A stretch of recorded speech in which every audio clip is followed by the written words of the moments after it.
In the shadow of St. Peter's Basilica, just a few steps from the heart of the Vatican, lies a small Gelateria. A place where faith, flavor, and friendship quietly intertwined. Francesco Ceravolo, its owner, remembers the day his sweets first reached Pope Francis, a cake for his name day, honoring St. George slaying the dragon. It was simple, heartfelt, and it began a tradition neither man could have predicted.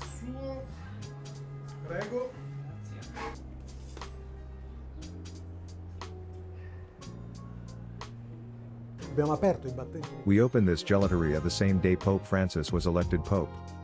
The first cake was his name's day cake picturing St. George killing the dragon. His name was George, he took the name of Francis after being elected Pope. After that all our cakes had a theme dear to him in a particular moment.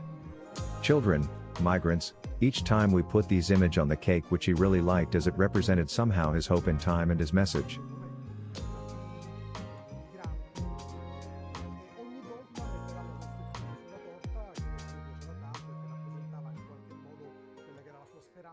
From that day on, the Gelateria became a silent companion to the papacy, crafting desserts not for indulgence, but for meaning. Every cake told a story. Every sweet carried a message. Francis, with his signature smile, would joke, "You'll make me fat."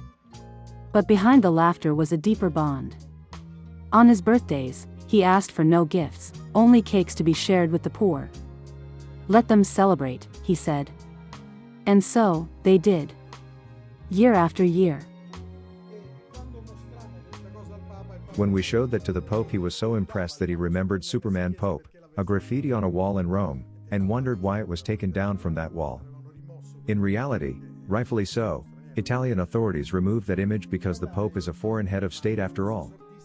That, which is signed by the same artist, of Superman Pope, is the exact copy of the host placed above the cake, the smallest copy of a bigger cake that he could even eat because it is made of eatable host. This is a small but fun anecdote of how modern art interested Pope Francis. It was always a sweet moment with me. I used to speak to him as if I was speaking with my priest, my spiritual father, so he was very nice to me. I brought him sweetness, a moment of hilarity. I really have very simple memories. I have memories of prayers in a difficult moment of my life I asked him to pray and it even worked.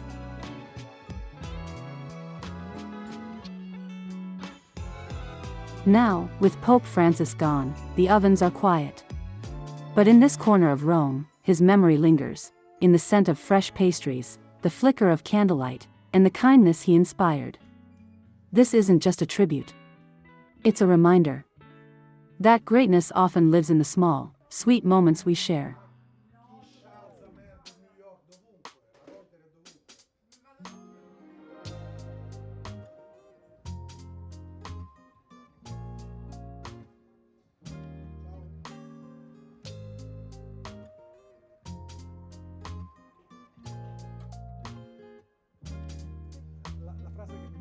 The sentence that I remember the most is "You will make me fat, you will make me fat." I've never advertised this thing a lot, that I was making cakes for the Pope.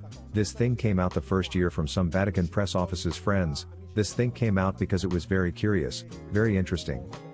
The news was the Pope's birthday or his name's day. It was always Heteras cake because it was sending a message.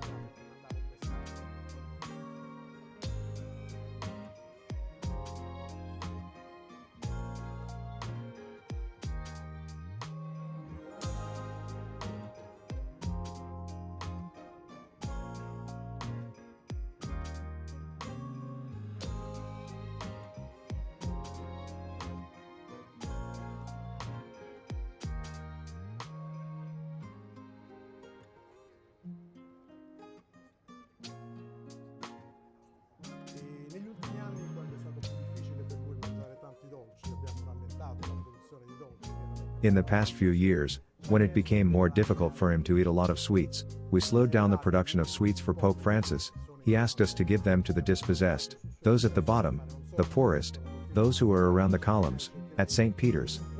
So, we started following his instructions to make not only a small cake to celebrate but thousands of cakes looking like his so that all the poor people around the columns, what they call the shower, which is the Vatican Barbary, behind it you have an extraordinary Krajewski, Cardinal Krajewski, who does an incredible job.